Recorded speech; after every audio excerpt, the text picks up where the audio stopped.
My father was, he is on the left here, my father was officer of the General Staff of the Soviet Army.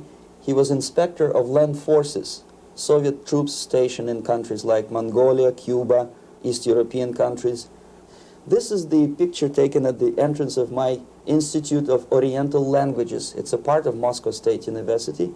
As every Soviet student, I was, quote-unquote, volunteering for harvesting grain in Kazakhstan. By the end of my training in school, I was recruited by the KGB. This picture was taken on that day, and you can see again how happy it feels to be recruited by the KGB. Pay special attention to number of bottles on the table. One of my functions was to keep foreign guests permanently intoxicated the moment they land at Moscow airport.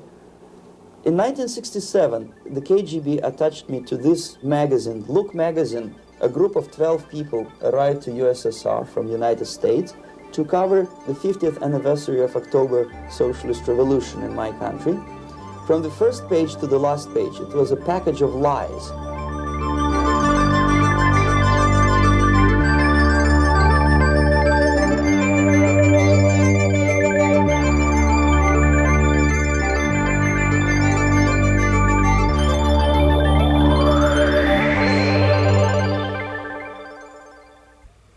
Our conversation is with Mr. Yuri Alexandrovich Bezmenov.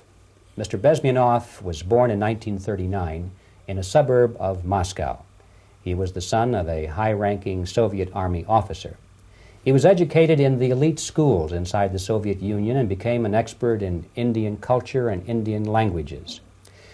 He had an outstanding career with Novosti, which was the, and still is, I should say, the press arm or the press agency of the Soviet Union. It turns out that this is also a front for the KGB.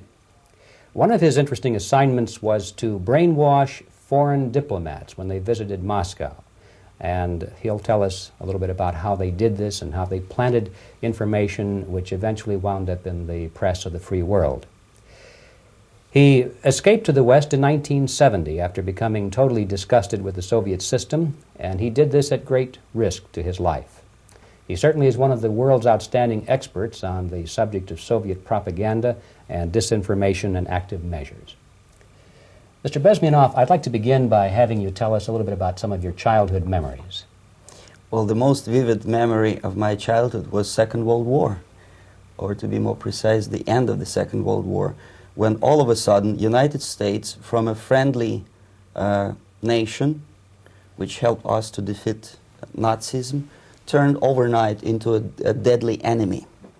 And it was very shocking because all newspapers were trying to present an image of belligerent, aggressive American imperialism. Most of the things that we were taught is that United States is aggressive power, which is just about to invade our beautiful, free, socialist country, that American CIA is dropping Colorado beetles on our beautiful potato fields to eliminate our crops, and each schoolboy had a picture of Colorado bug on the back page of his notebook, and we were instructed to go into collective fields to search for those little Colorado bugs. Of course, we couldn't find any, neither we could find many potatoes, and that was explained again by the encroachments of the decadent imperialist power.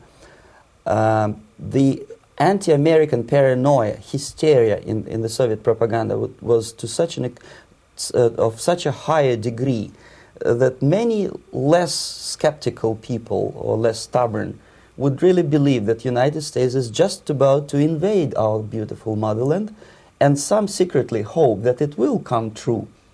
That's interesting. Yes.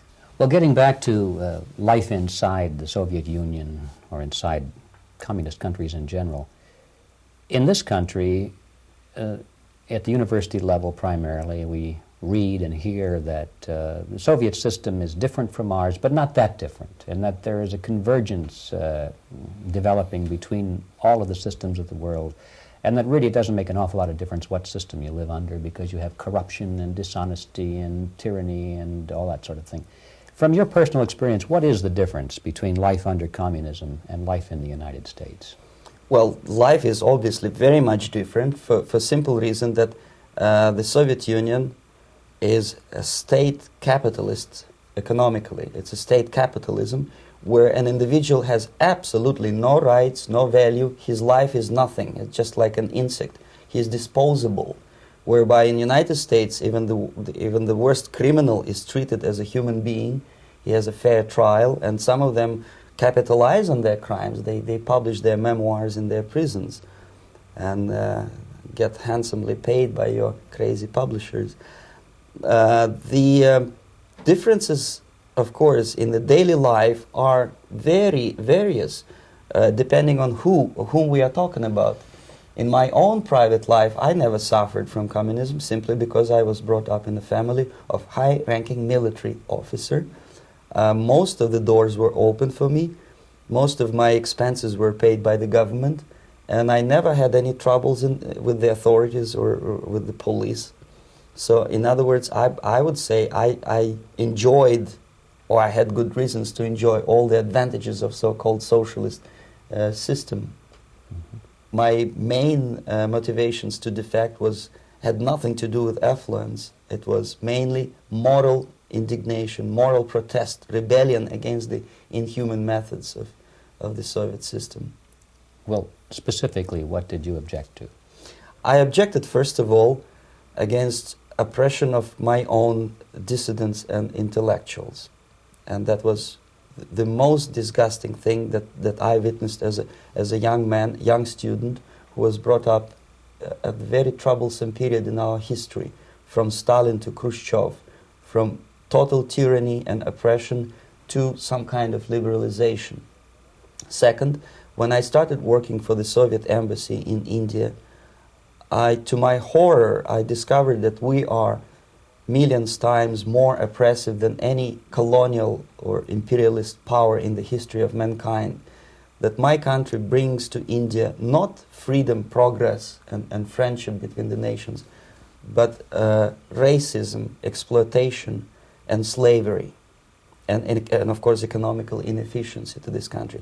Since I fell in love with India, I developed something which by KGB standards is extremely dangerous thing. It's called split loyalty, when an agent likes a country of assignment more than his own country. I literally fell in love with this beautiful country, a country of great contrasts, but also great humility, great tolerance, and philosophical and intellectual freedoms. My ancestors used to live in caves and eat raw meat when India was a highly civilized nation 6,000 years ago. So obviously the choice was not to the advantage of my own nation. I decided to defect and to entirely dissociate myself from that brutal regime. Mr. Bezmenov, we've read a lot about the concentration camps and the slave labor camps under the Stalin regime. Now the general impression in America is that those things are part of the past. Are they still going on today, or what is the status? Yes. There is no qualitative change in the Soviet concentration camp system. There are changes in numbers of prisoners. Again, this is unreliable Soviet statistics. We don't know how many political prisoners are there in the Soviet concentration camps. But we sure know from various sources that at each particular time there are close to 25 to 30 million of Soviet citizens who are virtually kept as slaves in forced labor camp system. The size of population of a country like Canada is serving terms as prisoners. Incredible. So I would say that those intellectuals who try to convince American public that concentration camp system is a thing of a past are either conscientiously misleading public opinion, or they are not very intellectual people. They're selectively blind. They lack intellectual honesty when they say that. Well, we've spoken about the intellectuals in this country and also the intellectuals in the Soviet Union. What about down at the broad mass level? Do the people in general, the working people, the workers in general in the Soviet Union, do they support the system? Do they tolerate it? What is their attitude? Well, average Soviet citizen, if there is such an animal, of course, does not like the system because it hurts, it kills. He may not understand the reasons. He may not have enough information or educational background to understand. But I doubt very much there are many people who are conscientiously supporting the Soviet system. There are not such people in USSR. Even those who have all the reasons to enjoy socialism, people like myself, who were a member of journalistic elite, they also hate the system for different reasons, though. Not because they lack material affluence, but because they are unfree to think, they are in constant fear, duplicity, split personality. And this is the greatest tragedy for my nation. Well, what do you think are the chances of the people actually overcoming their system or replacing it? There is a great possibility that system will sooner or later be destroyed from within. There is a self-destructive mechanism built into any socialist or communist or fascist system, because there is lack of feedback, because the system does not rely upon loyalty of population. But until this Soviet junta is being supported by the Western so-called imperialists, that is, multinational companies, establishments, governments, and let's face it, intellectuals, so-called academia in the United States is famous for supporting the Soviet system. As long as the Soviet junta will keep on receiving credits, money, technology, grain deals, and political recognition from all these traitors of democracy or freedom, there is no hope, there is not much hope for changes in my country, and the system will not collapse by itself simply because it's being nourished by so-called American imperialism. This is the greatest paradox in history of mankind, when capitalist world supports and actively nourishes its own destructor. I think you're trying to tell us something in this country. Mm-hmm. I'm trying to tell you that it has to be stopped unless you want to end up in Gulag system and enjoy all the advantages of socialist equality. Working for free, catching fleas on your body, sleeping on the planks of plywood in Alaska this time, I guess. Mm-hmm. That's where Americans will belong, unless they will wake up, of course, and force their government to stop aiding Soviet fascism. Mm-hmm. Well, you told us a moment ago why you left the system. I'd like to hear the details of how you did it. It must have been a very dangerous thing. It was not so dangerous, it was crazy. First of all, because defecting in India is virtually impossible, thanks to very strong pressure from the Soviet government. Excuse me, you were in India on assignment at that time? Yes, I was working for the Soviet embassy in New Delhi as a press officer. Mm-hmm. And defecting for a Soviet diplomat is next to impossible. It's a suicide, as I said, because a great friend Indira Gandhi pushed a law through parliament which says, and I quote, "No defector from any country has a right of political asylum in any embassy on the territory of Indian Republic," which is a masterpiece of hypocrisy. No other defector but a Soviet one needs a political asylum. So, knowing that perfectly well, I planned a craziest possible way to defect. I studied counterculture in India. There were thousands of young American boys and girls with no shoes, long hair, smoking hash and marijuana, studying sometimes Indian philosophy, sometimes simply pretending that they study. And they greatly annoyed Indian police, and they were laughing stock of Indians because obviously they were good-for-nothing students. I studied carefully where they congregate, what routes they travel, what language they speak, what do they smoke.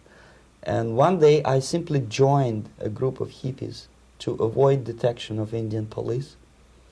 I was dressed as a typical hippie with blue jeans, long kameez shirts with all kind of nice decorations like beads, long hairs. I bought a wig because for several weeks I had to turn myself from a conservative Soviet diplomat into a very progressive American hippie. And that was the only way that I could avoid detection. It was very interesting experience, but it was necessary because from my own knowledge as a member of Soviet embassy staff, I knew that there were many cases when Soviet defectors were betrayed by Indian police, and also some Western embassies played a very dirty role in betraying the Soviet defectors. According to our information, they were some, I wouldn't call them double agents, but simply amoral people working for this for the United States embassy, and confiding in people like this would be a suicide. So I had to be extremely careful. I could not trust anyone, and that was the reason for such a crazy way to defect. Well, had you been caught in the act of trying to get out, what would have happened to you? Oh, most likely I would end up in concentration camp, or depending on the situation and on the whim of some bureaucrat in KGB, maybe even executed. This is normal practice, quietly, of course, not publicly. But that would be the end of my defection, of course. Well, when did you finally make it to the United States? In 1970, after about 6 months of debriefing in Athens by the CIA, and I presume FBI too, they let me go first to Germany, then to Canada. That was my decision. I had to change my identity to protect my family and my friends in USSR. And also I was a little bit paranoid, knowing that both Soviet KGB and probably some double agents within the American system may be after me. So I wanted to settle down as far away as possible. I requested CIA to give me some kind of new identity and just let me go on my own. And I settled in Canada. I was a student. I changed many professions, from farm help and laundry truck driver to language instructor and broadcaster for Canadian Broadcasting Corporations in Montreal. Well, have you had any threats on your life or any yes. unpleasant? In about 5 years, KGB eventually discovered that I am working for Canadian Broadcasting. I made a very big mistake. I started working for overseas service of CBC, which is similar to Voice of America, in Russian language. And of course, monitoring service in USSR picked up every new voice. Every new announcer they would make it a point to discover who he is. And in 5 years, sure enough, slowly but surely, they discovered that I am not Thomas Schumann, that I am Yuri Alexandrovich Bezmenov, and that I am working for Canadian Broadcasting, and undermining beautiful détente between Canada and USSR.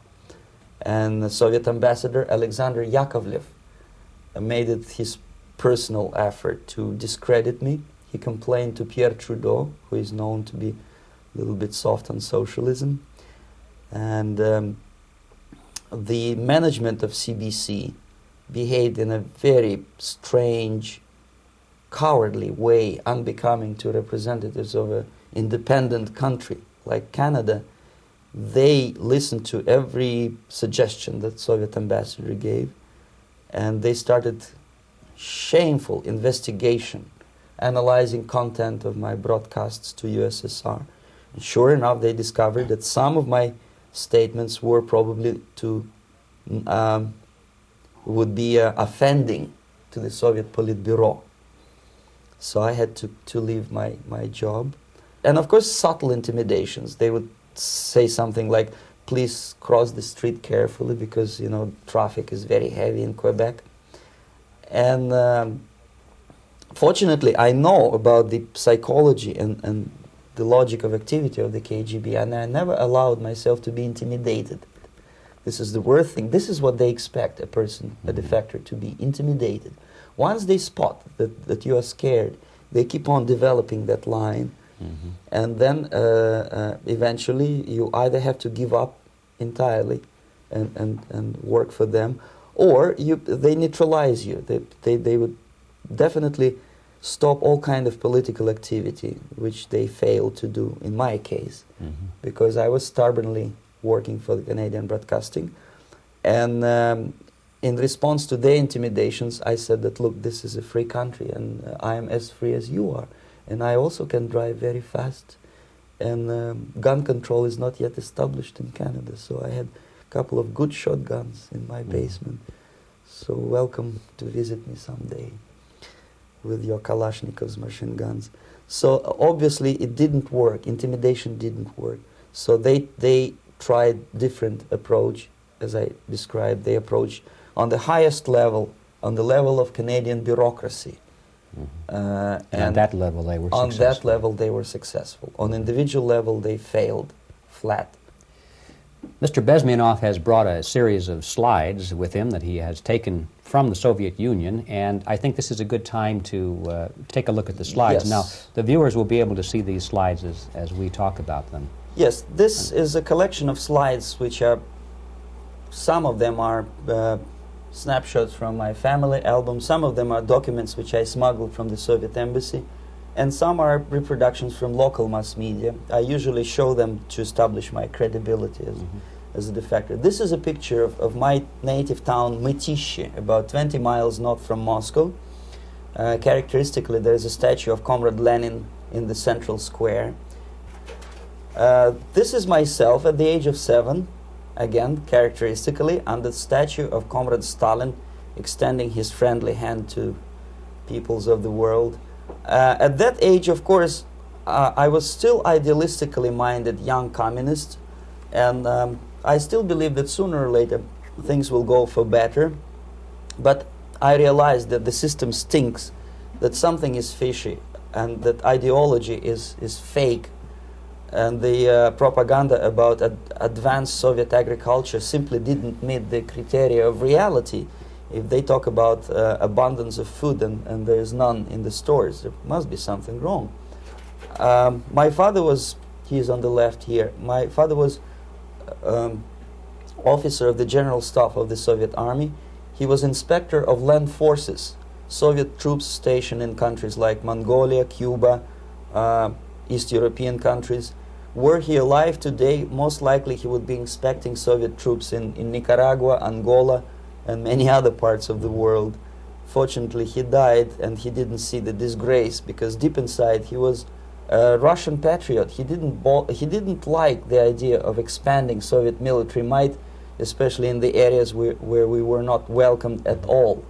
Unlike many other military officers, he was reporting directly to the Minister of Defense, bypassing KGB and diplomatic service. In other words, he was a trusted military professional. And my impression that this type of people are much less hawkish and adventuristic than party bureaucrats in Kremlin. When American mass media describes Soviet military as potentially dangerous counterpart for Pentagon, I simply laugh, because I know better. I know that the most dangerous part of the Soviet power structures are not military at all. Most likely, if they come to power in my country, they'll be more sensible negotiators for nuclear disarmament and withdrawal of the Soviet troops from many parts of the world. But if someone from the party structure or the KGB structure were to give the orders for a military intervention, they have to obey, they yes, would follow. Because they are professional military. But they, you see, the triangle of power and hate in USSR is the party at the top, the party elite, the oligarchy of the party, then the military and the KGB at the bottom. They hate each other. And the most hated triangle, the most hated corner of the triangle is the Communist Party bureaucrats. They are the most adventuristic, senile megalomaniacs. They can start war, I wouldn't be surprised. Not the military. They know what war is. Yes. At least my father did. This is the picture taken at the entrance of my Institute of Oriental Languages. It's a part of Moscow State University. I graduated in 1963. And I Now, excuse me, which one were you on? I am on the right. You're on the right. And on the left is my my schoolmate Vadim Smirnov, who later was a apparatchik in the Central Committee of the Soviet Union Communist Party. What is an apparatchik? It's a functionary, something like civil service in British Empire. Someone who is never fired from the service. He stays there internally. He may not be promoted too high, but he's a dependable bureaucrat who will stay forever. I studied not only languages, but also history, literature, even music. I'm on this picture. I'm trying to learn how to play Indian musical instrument. I even tried to look like an Indian when I was second-year student. Not bad, really. Yes, actually, it was strongly encouraged by the instructors in my school, because the graduates of my school were later on employed as diplomats, foreign journalists, or spies. As every Soviet student, I was quote-unquote volunteering for harvesting grain in Kazakhstan. This is a biggest agricultural blunder of the Soviet government. But I didn't have much choice, of course, because the communist motto borrowed from the Bible says, "Those who do not work shall not eat." And you can see me eating, therefore I was working, and you can see how happy I was about it. I went through a very extensive physical and military training, including the military games in areas, suburban areas of Moscow. And here, for example, we are on a tour in Arkhangelsk area. And by the end of my training in school, I was recruited by the KGB. This picture was taken on that day, and you can see again how happy it feels to be recruited by the KGB. Our conversation with Yuri Alexandrovich Bezmenov, who is a defector from the Soviet Union, a former propaganda agent for Novosti and the KGB, will continue after this message.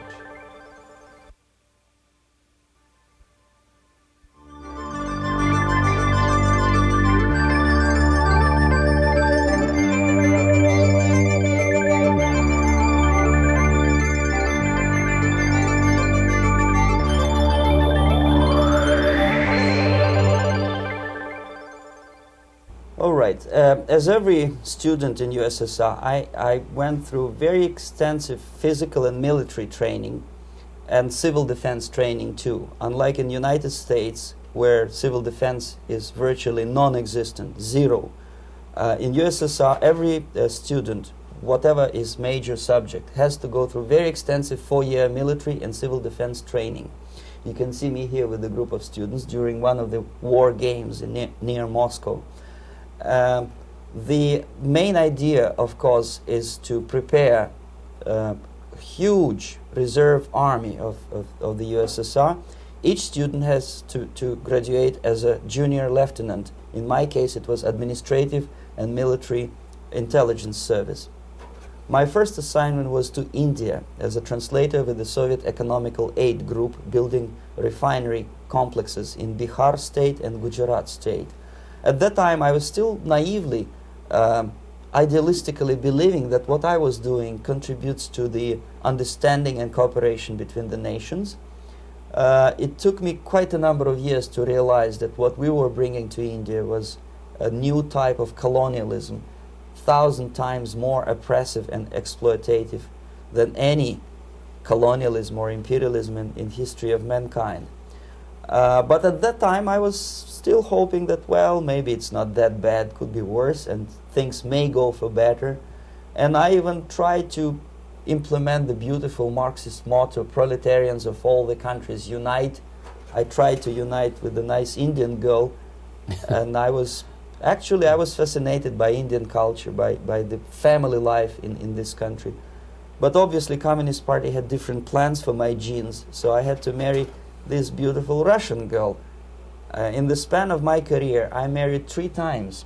Most of these marriages were marriages of convenience, on advice from the Department of Personnel. This is normal practice in USSR. When a Soviet citizen is assigned to a foreign job, he has to be married, either to keep family in USSR as hostages, or, if it's a convenience marriage like mine, so that the husband and wife are virtually informers on each other to prevent defection or contamination by decadent imperialist or capitalist ideas.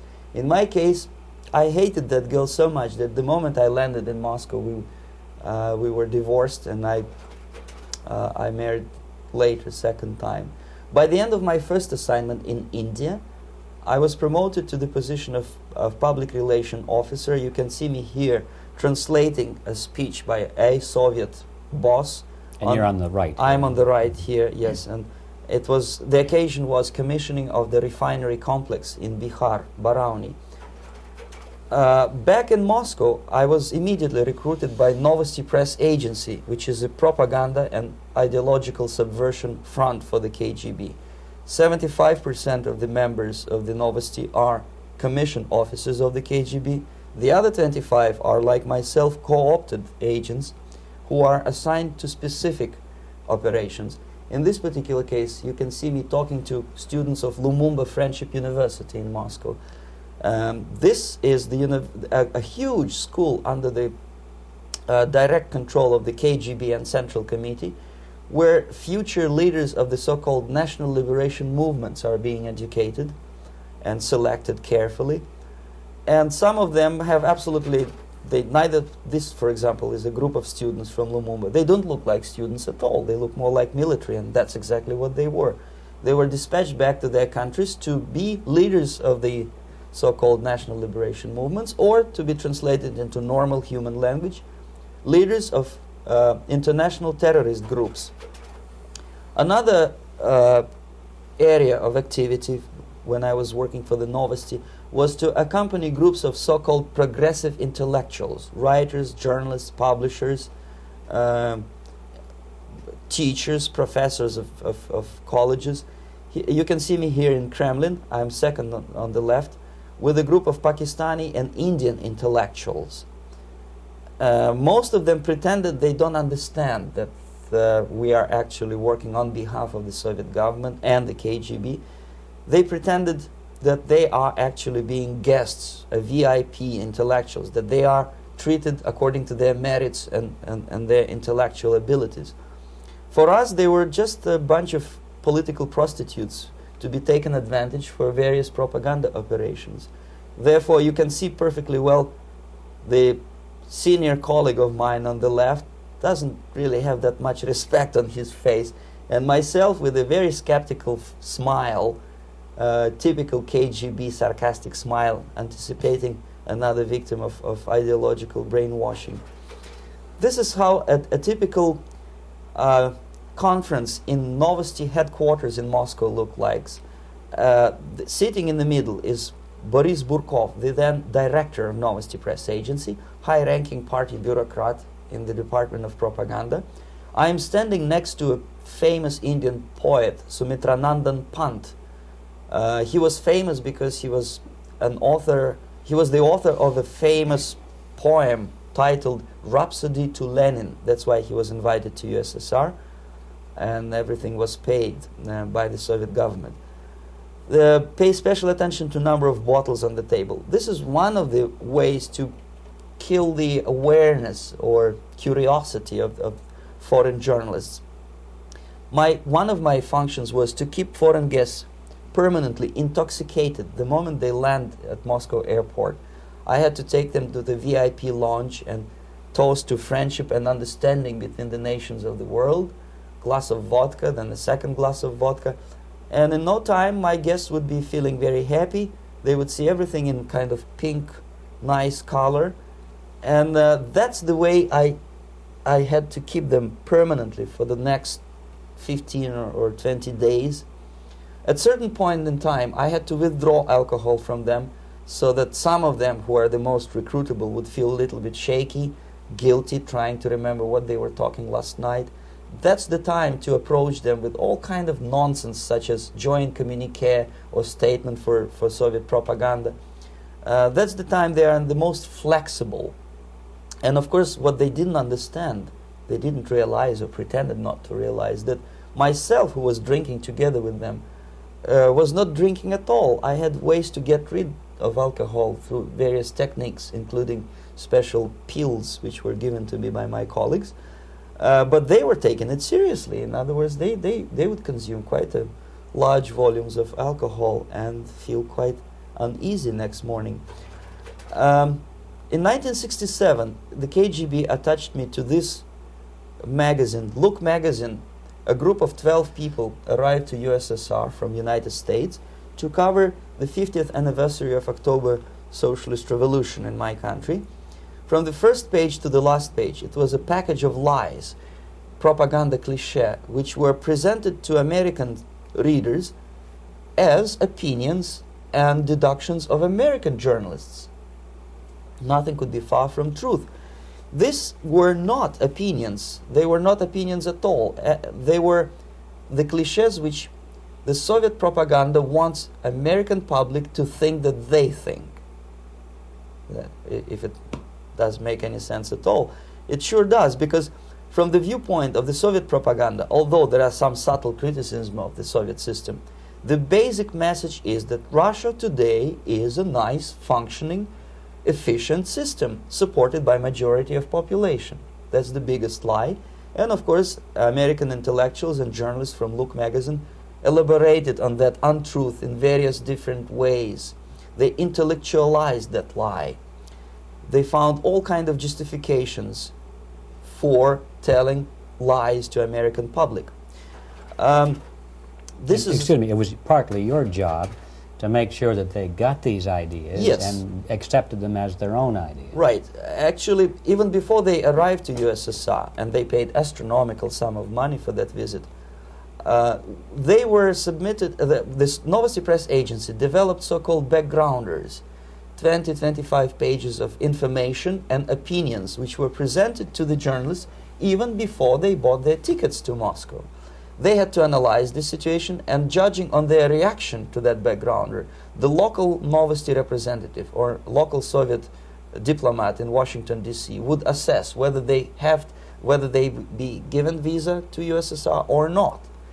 So they were selected ahead of time. Yes, they were pre-selected very carefully, and there is not much chance for honest journalists to arrive to USSR and to stay there for 1 year and to bring this package of lies back home. This, for example, is a centerfold of the Look magazine. They presented this monument erected by Communist Party in Stalingrad as the symbol, personification of Russian military might. And they said in the article, which is published on the site, that Soviets are very proud of the victory in the Second World War.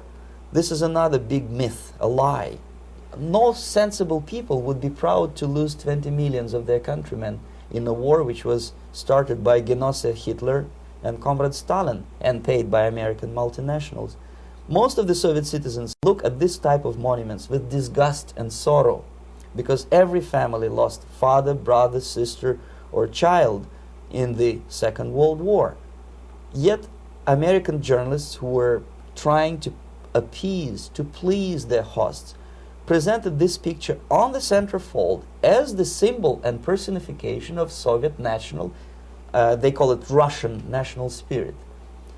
And it was greatest misconception and a very tragic misunderstanding. Of course, Look magazine was not distributed in USSR. The main audience was in the United States. But I presume that many Americans, millions of Americans who were reading Look magazine at that time, had absolutely wrong idea about the sentiments of my nation, about what the Soviets are proud of and what they hate. This is a group, you see the same lady with the sword in Stalingrad. This is the group of journalists. Myself is in the center with the same devilish smile. And Mr. Philip Harrington is on the extreme left there with his camera. This is the gentleman which was so deaf or so uninterested in what I had to say to him. This is the same picture, a blow-up of the same picture. Many guests from various countries, in this particular case from Asia and Africa, were taken by me as a Novosti Press agency employee for a tour across Siberia, for example. We would show them typical kindergarten, you see, nothing special by American standards, just nice children sitting, eating their breakfast or lunch.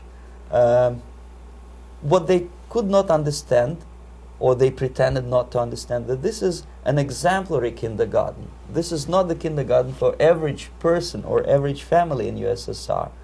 And we maintain that illusion in their minds. You can see myself under the red spot in the middle there, with the same business-like expression. I'm doing my job. That's what I'm assigned to do, and that's what I was paid to do. But deep inside, I still hope that at least some of these useful idiots would understand that what they are looking at has nothing to do with the level of affluence in my nation.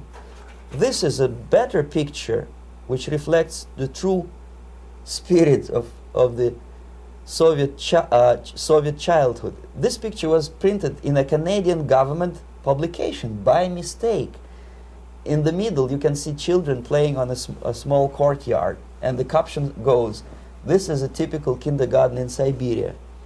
What these idiots didn't understand, that it is not kindergarten at all. It is a prison for children of political prisoners. But there was not a single mentioning that what they were visiting actually was an area of concentration camps. And the job of people like myself to help them to not to notice that they are actually talking to prisoners. Most of the children were dressed, especially on the occasion of the foreigners' visit. Of course, there were no corpses on the ground. There were no machine gun guards. And well, it looks not very pleasant, as you see. It looks dull, but obviously it does not create an impression that this is actually a prison. Well, did any of the journalists have the curiosity to ask about prisons and that kind of thing? Yes. They were in Siberia. This Yes. is what you associate. Yes, some of them asked questions, and naturally we would give them, for the stupid question, we give them stupid answer. No, there are no prisons in Siberia. No, most of the people who you see are free citizens of USSR. They are very happy to be here, and they are contributing to the glory of the socialist system. Some of them pretended that they believe what I was telling them, and most of them, we may discuss it later, what are the motivations of these people? Why would they stubbornly bring lies to their own population through their own mass media? I have various answers to this. There is not a single explanation. It's a complex of explanations. It's fear, pure biological fear. They understand that they are on the territory of an enemy state, a police state. And just to save their rotten skins and their miserable jobs, their affluence back home, they would prefer to tell a lie than to ask truthful questions and report truthful information. Second, most of these schmucks were afraid to lose their jobs, because obviously if you tell truth about my country, you will not last long as a correspondent of New York Times or Los Angeles Times. They will fire you. What kind of correspondent are you? You obviously cannot find common language with Russians if they kick you out in 24 hours. So just by trying to be conformist to their own editorial bosses, they tried not to offend the sentiments of the Soviet administrators and people like myself. Deep inside, I hope they would insult my or offend my sentiments. Obviously, they preferred not to. Another reason, I refuse to believe it, but obviously there is another reason. Obviously, it's a greed. These people earn a lot of money. When they come back to USA, they claim that they are experts on my country. They write books which sells in million copies, titled like Russians, The Truth About Russia. Most of it is lie about Russia. Yet they claim to be Sovietologists. They play back myth about my country, the propaganda cliches. Yet they stubbornly resist the word of truth. If a person like Solzhenitsyn is either defecting or kicked out of USSR, they try all their best to discredit him and to discourage him. I don't have much chance to appear on national network with a true story about my country. But a useful idiot like Hendrik Smith or Robert Kaiser, they are big heroes. They come back from USSR. They say, oh, we were talking to dissidents in Russia. Big deal. Soviet dissidents are chasing American correspondents in the streets, and they are cowardly escaping from these contacts. For some strange reason, if you want to know more about Spain, you refer to Spanish writers. If you want to learn more about French, you read French writers. Even about Antarctica, I bet you would read Penguins. Only about the Soviet Union, for some strange reason, you read Hendricks and Schmendricks and all kind of Kissingers, because they claim that they know more about my country. They know nothing, or next to nothing, or they pretend that they know more than they actually do. I would say they are dishonest people who lack integrity and common sense and intellectual honesty. They bring back all kind of stories like that. A kindergarten in Siberia. Omitting the most important fact, it's a prison for children of political prisoners. Another greatest example of monumental idiocy of American politicians. Edward Kennedy was in Moscow, and he thought that he is a popular, charismatic American politician who is easygoing, who can smile, dance at the wedding in Russian Palace of Marriages. What he did not understand, or maybe he pretended not to understand, that actually he was being taken for a ride. This is a staged wedding, especially to impress foreign media, or useful idiots like Ed Kennedy. Most of the guests there, they had security clearance, and they were instructed what to say to foreigners. This is exactly what I was doing. You can see me in the same damn wedding palace in Moscow where Ed Kennedy was dancing here. You see, smiling. He thinks he's very smart. From the viewpoint of Russian citizens who observe this idiocy, he's narrow-minded, egocentrical idiot who tries to earn his own popularity through participation in propaganda farces like this. Here you can see myself. On the right, again, exemplary Soviet bride. On the left, 3 journalists from various countries, Asia, Africa, and Latin America. Obviously, they enjoying the situation. They will go back home and write the reports. We were present on a regular Soviet wedding. They were not present on a regular Soviet wedding. They were present, they were parts of a farce, of a circus performance. Another thing which I had to sometimes risking my life to explain to foreigners. Time magazine, for example, is very critical of South African racist regime. The whole article was dedicated to the shameful internal passport system where blacks are not allowing to live with whites. For some strange reason, for the last 14 years since my defection, nobody wanted to pay attention to my passport.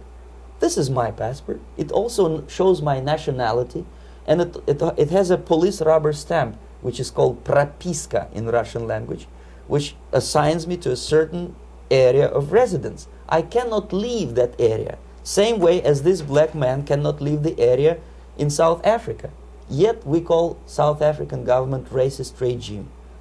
Not a single Jane Schmonda or Fonda is brave enough, courageous enough to come to media and say, look, this is what happens in USSR. I send a copy of my passport to many American liberals and civil rights defenders and all the other useful idiots. They never bothered to answer me back. This shows what kind of integrity, what kind of honesty these people are. They are a bunch of hypocrites because they don't want to recognize a good example of racism in my country. This is the first stage of befriending a professor. You can see myself on the left with the same James Bond smile. On the right is my KGB supervisor, Comrade Leonid Mitrokhin, and in the middle a professor of political science in Delhi University. The next stage would be to invite him to a gathering of Indo-Soviet Friendship Society. There he is sitting next to his wife before he is being sent to USSR for a free trip. Everything is paid by the Soviet government. He was made to believe that he is invited to USSR because he is a talented, sober-thinking intellectual. Absolutely false. He is invited because he is a useful idiot, because he would agree and subscribe to most of the Soviet propaganda cliché. And when he is coming back to his own country, he is going for years and years to teach the beauties of Soviet socialism to newer and newer generations of his students, thus promoting the Soviet propaganda line. The KGB was even curious about this gentleman. It may look innocent. Maharishi Mahesh Yogi, a great spiritual leader, or maybe a great charlatan and crook, depending on from which side you are looking at him. Beatles were trained at his ashram in Hardwar in India how to meditate. Mia Farrow and other useful idiots from Hollywood visited his school, and they returned back to United States absolutely zonked out of their minds with marijuana, hashish, and crazy ideas of meditation. To meditate, in other words, to isolate oneself from the current social and political issues of your own country. To get into your own bubble, to forget about troubles of the world. Obviously, KGB was very fascinated with such a beautiful school, such a brainwashing center for stupid Americans. I was dispatched by the KGB to check what kind of VIP Americans attend this school. That's you on the left. Yes, I'm on the left. I was trying to get enrolled in that school. Unfortunately, the Maharishi Mahesh Yogi asked too much. He wanted $500 American for enrollment. But my function was not actually to get enrolled in the school. My function was to discover what kind of people from United States attend this school. And we discovered that, yes, there are some influential members of family, public opinion makers of United States, who come back with the crazy stories about Indian philosophy. Indians themselves look upon them as idiots, useful idiots. To say nothing about KGB, who looked at them as extremely naive, misguided people. Obviously, a VIP, say a wife of a congressman, or a prominent Hollywood personality, after being trained in that school, is much more instrumental in the hands of manipulators of public opinion and KGB than a normal person who understands, who looks through this type of fake religious training. Why would they be more susceptible to manipulation? I just mentioned that because, you see, a person who is too much involved in introspective meditation. You see, if you carefully look what Maharishi Mahesh Yogi is teaching to Americans, is that most of the problems, most of the burning issues of today can be solved simply by meditating. Don't rock the boat. Don't get involved. Just sit down, look at your navel, and meditate. And the things, due to some strange logic, due to cosmic vibration, will settle down by themselves. This is exactly what the KGB and Marxist-Leninist propaganda wants from Americans, to distract their opinion, attention, and mental energy from real issues of United States into a non-issues, into a non-world, non-existent harmony. Obviously, it's more beneficial for the Soviet aggressors to have a bunch of duped Americans than Americans who are self-conscious, healthy, physically fit, and alert to the reality. Maharishi Mahesh Yogi obviously is not on the payroll of the KGB. But whether he knows it or not, he contributes greatly to demoralization of American society. And he's not the only one. There are hundreds of those gurus who come to your country to capitalize on naivete and stupidity of Americans. It's a fashion. It's a fashion to meditate. It's a fashion not to be involved. So obviously, you can see that if KGB were that curious, if they paid my trip to Hardwar, if they assigned me to that strange job, obviously they were very much fascinated. They were convinced that that type of brainwashing is very efficient and instrumental in demoralization of the United States. Our conversation with Yuri Alexandrovich Bezmenov, who is a defector from the Soviet Union, a former propaganda agent for Novosti and the KGB, will continue after this message.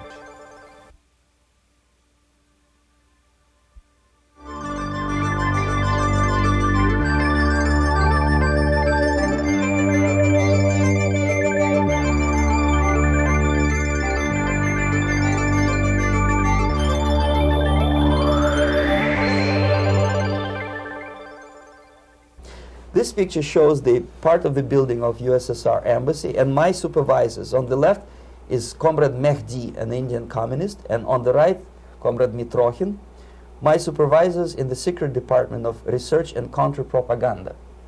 It has nothing to do with either research or counter-propaganda. Most of the activity of that department was to compile huge volume of information on individuals who were instrumental in creating public opinion.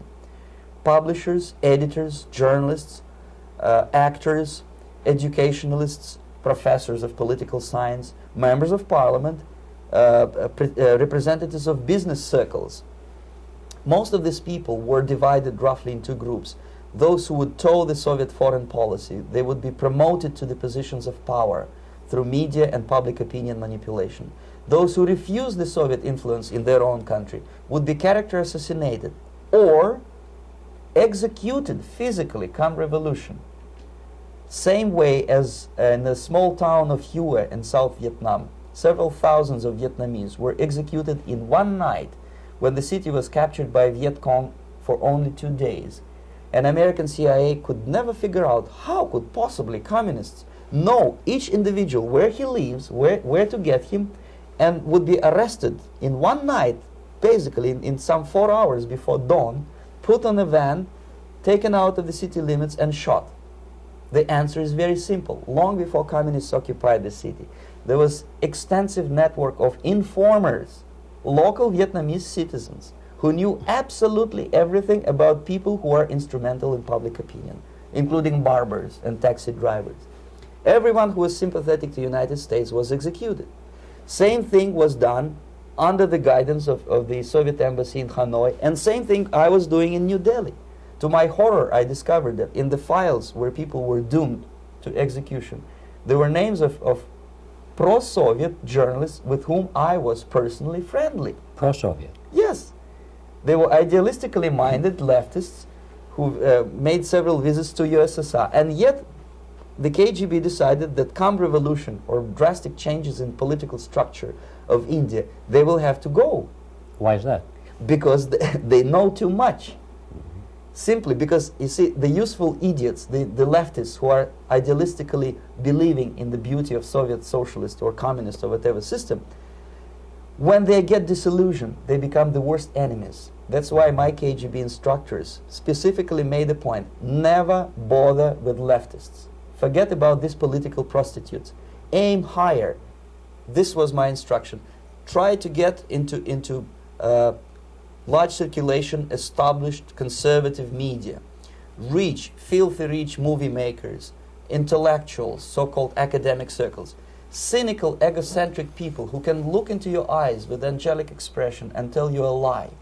These are the most recruitable people, people who lack moral principles, who are either too greedy or too suffer from self-importance. They feel that they matter a lot. These are the people who KGB wanted very much to recruit. But to eliminate the others, to execute the others, don't they serve some purpose? Wouldn't they be the ones they rely on? They serve purpose only at the stage of destabilization of a nation. For example, your leftists in United States, all these professors and all these beautiful civil rights defenders, they are instrumental in the process of the subversion only to destabilize the nation. When their job is completed, they are not needed anymore. They know too much. Some of them, when they get disillusioned, when they see that Marxist-Leninists come to power, obviously they get offended. They think that they will come to power. That will never happen, of course. They will be lined up against the wall and shot. But they may turn into the most bitter enemies of Marxist-Leninists when they come to power. And that's what happened in Nicaragua. You remember most of these former Marxist-Leninists were either put to prison or one of them split, and now he's working against Sandinistas. It happened in Grenada when Maurice Bishop was already a Marxist. He was executed by a new Marxist who was more Marxist than this Marxist. Same happened in Afghanistan when first there was Taraki, he was killed by Amin, then Amin was killed by Babrak Karmal with the help of KGB. Same happened in Bangladesh when Mujibur Rahman, very pro-Soviet leftist, was assassinated by his own Marxist-Leninist military comrades. It's the same pattern everywhere. The moment they serve their purpose, all the useful idiots are either be executed entirely, all the idealistically minded Marxists, or exiled, or put in prisons, like in Cuba. Many former Marxists are in Cuba, in prison. So most of the Indians who were cooperating with the Soviets, especially with our Department of Information of the USSR Embassy, were listed for execution. And when I discovered that fact, of course I was sick. I was mentally and physically sick. I thought that I'm going to explode one day during the briefing at the ambassador's office. I would stand up and say something that we are basically a bunch of murderers. That's what we are. It has nothing to do with friendship and understanding between the nation and blah, blah, blah. We are murderers. We behave as a bunch of thugs in a country which is hospitable to us, a country which with ancient traditions. But I did not defect. I tried to get the message across. To my horror, nobody wanted even to listen, least of all to believe what I had to say. And I tried all kinds of tricks. I would leak information through letters or lost documents or something like that. And still I got no message. The message was not published, even in the conservative mass media of India. The immediate impulse to defect was Bangladesh crisis, which was described by American correspondents as Islamic grassroots revolution, which is absolute baloney. There was nothing to do with Islam, and there was no grassroots revolution. Actually, there are no grassroots revolutions, period. Any revolution is a byproduct of a highly organized group of conscientious and professional organizers, but has nothing to do with grassroots. In Bangladesh, it was nothing with grassroots. Most of the Awami League party members, Awami League means People's Party, were trained in Moscow in the High Party School. Most of the Mukti Fauj leaders, Mukti Fauj in Bengali means People's Army, same as SWAPO and all kind of liberation armies all over the world, the same bunch of useful idiots. They were trained at Lumumba University and various centers of the KGB in Simferopol, in Crimea, and in Tashkent.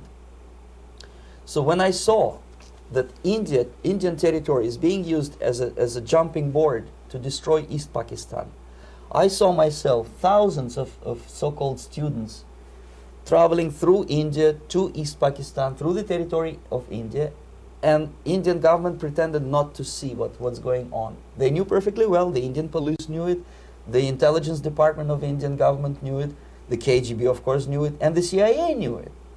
That was most infuriating, because when I defected and I explained to the CIA debriefers they should watch out because East Pakistan is going to erupt any moment, they said I was reading too many James Bond novels.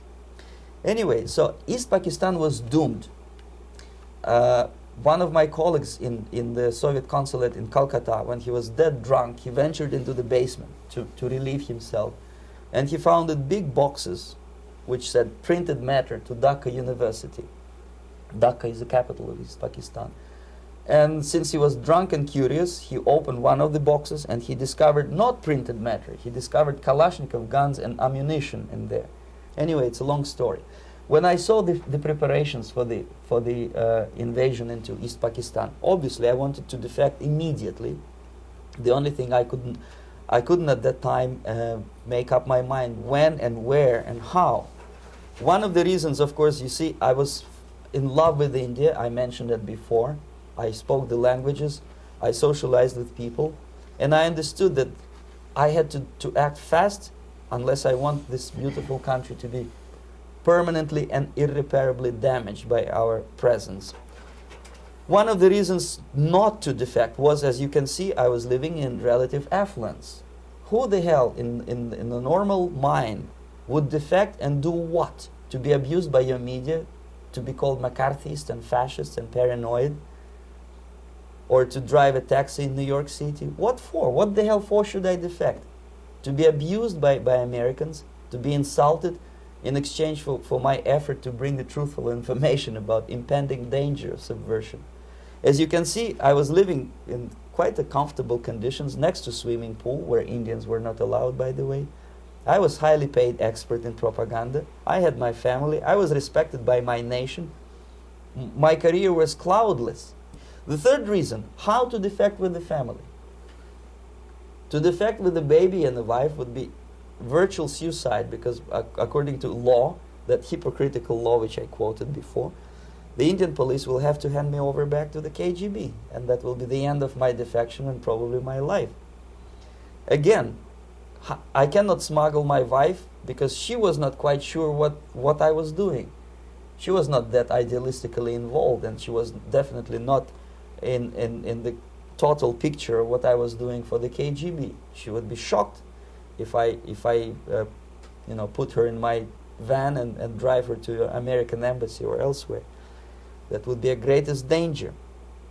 So again, I had to defect in such a way that my defection would look as simple disappearance. And there were many cases like that when the Soviet agents simply disappeared, either killed in action or, thanks to their curiosity and their close contacts with radicals, some of them were killed by the Marxists, by the way.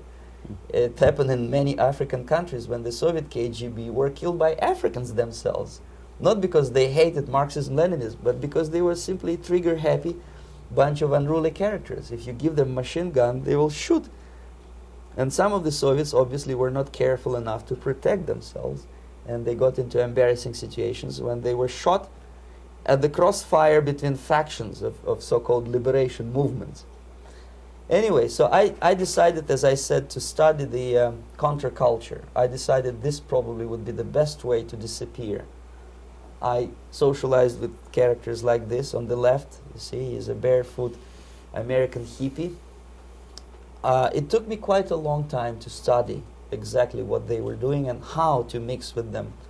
But eventually I did it. Most of Indian newspapers carried my picture and promise of 2,000 rupees for information about my whereabouts. But they were looking for the wrong person, because they obviously tried to stop a young Soviet diplomat in white shirt and tie, and this is how I looked at the time of defection. Nobody could possibly think that a Soviet diplomat would be as crazy as to join a bunch of hippies. That's you. Travel India and smoke hash. So I made it literally almost like a Hollywood-style detective story. From under the nose of the KGB in Bombay airport, I landed a plane and I flew to Greece, where I was debriefed by the CIA.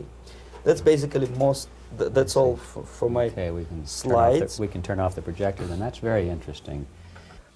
Well, you spoke several times before about ideological subversion. That is a phrase that I'm afraid some Americans don't fully understand. When the Soviets use the phrase ideological subversion, what do they mean by it? Ideological subversion is the process which is legitimate, overt, and open. You can see it with your own eyes. All you have to do, all American mass media has to do, is to unplug their bananas from their ears, open up their eyes, and they can see it. There is no mystery. There is nothing to do with espionage. I know that espionage intelligence gathering looks more romantic. It sells more deodorants through the advertising, probably. That's why your Hollywood producers are so crazy about James Bond type of thrillers. But in reality, the main emphasis of the KGB is not in the area of intelligence at all. According to my opinion and opinion of many defectors of my caliber, only about 15% of time, money, and manpower is spent on espionage as such. The other 85% is a slow process which we call either ideological subversion or active measures, активные мероприятия in the language of the KGB, or psychological warfare. What it basically means is to change the perception of reality of every American to such an extent that despite of the abundance of information, no one is able to come to sensible conclusions in the interests of defending themselves, their families, their community, and their country. It's a great brainwashing process which goes very slow, and it's divided in 4 basic stages. The first one being demoralization. It takes from 15 to 20 years to demoralize a nation. Why that many years? Because this is the minimum number of years which requires to educate one generation of students in the country of your enemy, exposed to the ideology of the enemy. In other words, Marxism-Leninism ideology is being pumped into the soft heads of at least 3 generations of American students without being challenged or counterbalanced by the basic values of Americanism, American patriotism. The result you can see. Most of the people who graduated in the 60s, dropouts or half-baked intellectuals, are now occupying the positions of power in the government, civil service, business, mass media, educational system. You are stuck with them.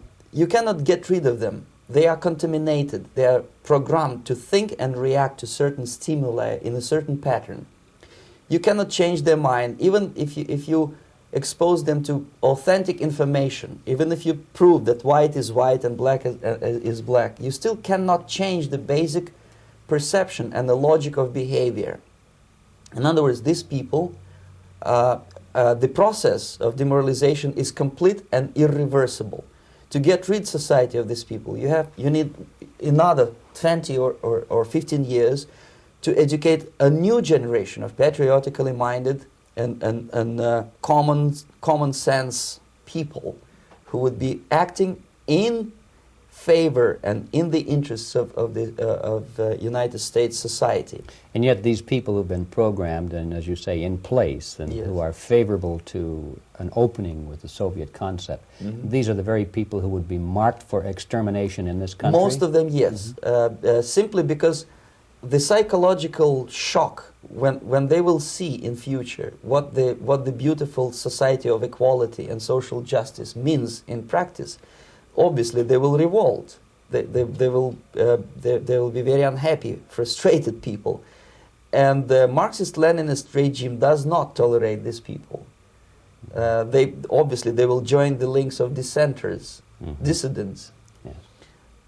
Unlike in present United States, there will be no place for dissent in future Marxist-Leninist America. Here you can get popular like Daniel Ellsberg and filthy rich like Jane Fonda for being dissident, for criticizing your Pentagon. In future, these people will be simply squashed like cockroaches. Nobody is going to pay them nothing for their beautiful, noble ideas of equality. This they don't understand, and it will be a greatest shock for them, of course. The demoralization process in the United States is basically completed already. For the last 25 years. Actually, it's overfulfilled because demoralization now reaches such areas where previously not even Comrade Andropov and all his experts would even dream of such a tremendous success. Most of it is done by Americans to Americans, thanks to lack of moral standards. As I mentioned before, exposure to true information does not matter anymore. A person who was demoralized is unable to assess true information. The facts tell nothing to him. Even if I shower him with information, with authentic proof, with documents, with pictures, even if I take him by force to the Soviet Union and show him concentration camp, he will refuse to believe it until he is going to receive a kick in his fat bottom. When a military boot crashes his balls, then he will understand, but not before that. That's the tragic of the situation of demoralization. So basically America is stuck with demoralization, and unless, even if you start right now, here, this minute, you start educating new generation of Americans, it will still take you 15 to 20 years to turn the tide of ideological perception of reality back to normalcy and patriotism. The next stage is destabilization. This time, subverter does not care about your ideas and the patterns of your consumption. Whether you eat junk food and get fat and flabby, it doesn't matter anymore. This time, and it takes only from 2 to 5 years to destabilize a nation, what matters is essentials: economy, foreign relations, defense systems. And you can see it quite clearly that in some areas, in such sensitive areas as defense and economy, the influence of Marxist-Leninist ideas in the United States is absolutely fantastic. I could never believe it 14 years ago when I landed in this part of the world that the process will go that fast. The next stage, of course, is crisis. It may take only up to 6 weeks to bring a country to the verge of crisis. You can see it in Central America now. And after crisis, with a violent change of power, structure, and economy, you have so-called the period of normalization. It may last indefinitely. Normalization is a cynical expression borrowed from Soviet propaganda. When the Soviet tanks moved into Czechoslovakia in '68, Comrade Brezhnev said, "Now the situation in brotherly Czechoslovakia is normalized." This is what will happen in the United States if you allow all these schmucks to bring the country to crisis, to promise people all kind of goodies and the paradise on earth, to destabilize your economy, to eliminate the principle of free market competition, and to put a big brother government in Washington, D.C., with benevolent dictators like Walter Mondale, who will promise lots of things, never mind whether the promises are fulfillable or not. He will go to Moscow to kiss the bottoms of new generation of Soviet assassins, never mind. He will create false illusions that the situation is under control. Situation is not under control. Situation is disgustingly out of control. Most of the American politicians, media, and educational system trains another generation of people who think they are living at a peacetime. False.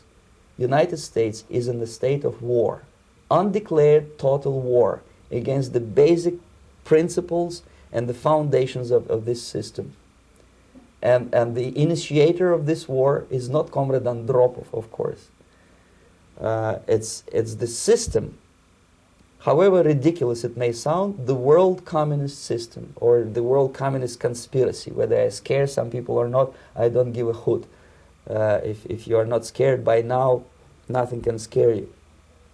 But you don't have to be paranoid about it. What actually happens now, that unlike myself, you have literally several years to live on unless the United States wake up.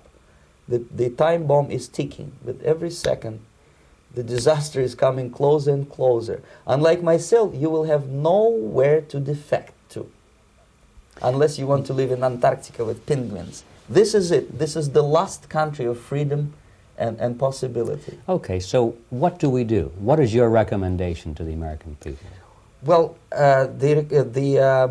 the immediate thing that comes to my mind is, of course, there must be a very strong national effort to educate people in the spirit of real patriotism, number one. Number two, to explain them the real danger of socialist, communist, whatever, welfare state, big brother government. If people will fail to grasp the impending danger of that development, nothing ever can help United States. You may kiss goodbye to your freedom, including freedoms to homosexuals, to prison inmate. All this freedom will vanish, evaporate in 5 seconds, including your precious lives. The second thing, the moment at least part of United States population is convinced that the danger is real, they have to force their government. And I'm not talking about sending letters, signing petitions, and all this beautiful, noble activity. I'm talking about forcing United States government to stop aiding communism. Because there is no other problem more burning and urgent than to stop the Soviet military-industrial complex from destroying whatever is left of the free world. And it is very easy to do. No credits, no technology, no money, no political or diplomatic recognition, and of course no such idiocy as grain deals to USSR. The Soviet people, 270 millions of Soviets, will be eternally thankful to you if you stop aiding a bunch of murderers who sit now in Kremlin and whom President Reagan respectfully calls government. They do not govern anything, least of all such complexity as the Soviet economy. So basic, two very simple, maybe two simplistic answers or solutions, but nevertheless they are the only solutions. Educate yourself, understand what's going on around you. You are not living at the time of peace. You are in a state of war. And you have precious little time to save yourself. You don't have much time, especially if you are talking about young generation. There's not much time left for convulsions and sexual masturbation to the beautiful disco music. Very soon it will go, just overnight. If we are talking about capitalists or wealthy businessmen, I think they are selling the rope on which they will hang very soon. If they don't stop, if they cannot curb their unsettled desire for profit, and if they keep on trading with the monster of the Soviet communism, they are going to hang very soon. And they will pray to be killed, but unfortunately they will be sent to Alaska probably to manage industry of slaves. It's simplistic. I know it sounds unpleasant. I know Americans don't like to listen to things which are unpleasant. But I have defected not to tell you the stories about such idiocy as microfilm, James Bond type espionage. This is garbage. You don't need any espionage anymore. I have come to talk about survival. It's a question of survival of this system. You may ask me, what is it in for me? Survival, obviously, because unlike, as I said, I am now in your boat. If we sing together, we'll sing beautifully together. There is no other place on this planet to defect to.